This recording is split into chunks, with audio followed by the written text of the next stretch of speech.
Manchester City as well. Like, obviously, as we're saying, Craig, always great to see these new players bedding in and getting a few goals under their belts. Well, it is, but I mean, I haven't seen any because the hotel I'm in, I'm lucky to get a TV. So, and I think I haven't even switched no security, it on yet. No TV. And I think it's probably only got about. Frank's got a very I have 2 TVs.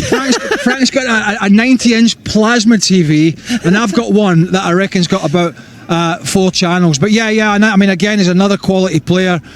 City for me, you know, particularly with Rodri, you know, and again, should we discuss the Club World Cup? I don't think we should because we're over that.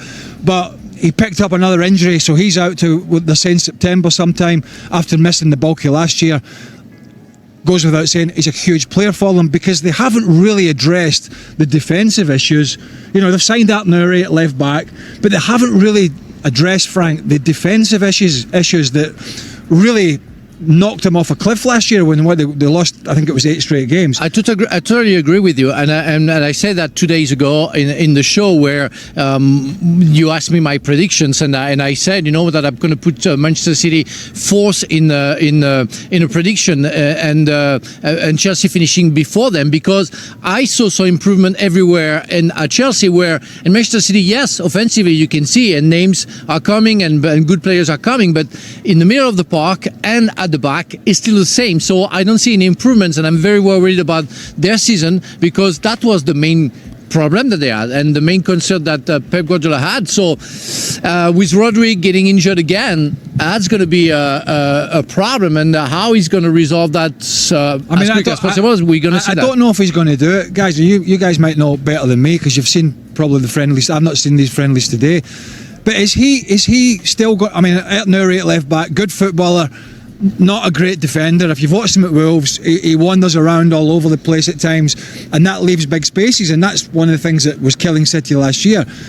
But does Pep Guardiola think that he can go a season with Matheus Nunes again at right back? Because he had the evidence from last year that didn't work. So your centre-halves can be as strong as they want, you could be as strong as you want in front of the back four, but if your full-back positions are weak, and that's one of the positions that when he first came in, that he addressed. He went out and he got Kyle Walker.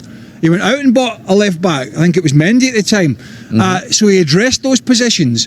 Those positions at the moment, for me, are very, very weak, and I just don't see a full season for City being successful with Matheus Nunes again playing at right-back. Worried about that for City on their 100%. concerns? Yeah, that is the biggest problem that they have and are going to have when the season kicks off again. Exactly where the problem was before the end of last year. And it doesn't look like there's, you know, he plays the likes of Nunes at right back because he wants that extra man in midfield. He wants a ball playing footballer in the middle of the park, which is great when you've got the ball. Unfortunately, when you don't have the ball, then you absolutely are gambling because you're playing a guy in a defensive position who really doesn't understand what he's doing. And so when you start losing goals consistently and you keep doing the same thing, then guess what? The outcome is going to be the same. And so that's why I don't see any change when the Premier League starts again next week. We're talking about last season and last Premier League season and how disappointing that was for Manchester City. Well, they had some time ahead of the Club World Cup to sort of generate some momentum going into this season. And then they get eliminated by Al Hilal by the very same issues that they faced all of last season. Exposed and counter-attack opportunities, losing the ball in bad areas, no speed in transition defensively, making mistakes defensively, completely stretched and open to counter-attacks. And that hasn't been addressed. It hasn't been addressed by the signings of the players that have come into Manchester City, and apparently hasn't been addressed by Pep Guardiola in the manner in which he approaches the game. And so it's hard to make an argument for Manchester City defensively. The only way that they're able to compete with who we think are the favorites, Liverpool and Arsenal, is by them being exponentially better with the ball than what they were last year. Too many turnovers, too many unnecessary turnovers. If they improve dramatically in their quality of their possession and what they do with that possession, they have a chance. Otherwise, too many turnovers, counterattacks going the other way, too many goals given up.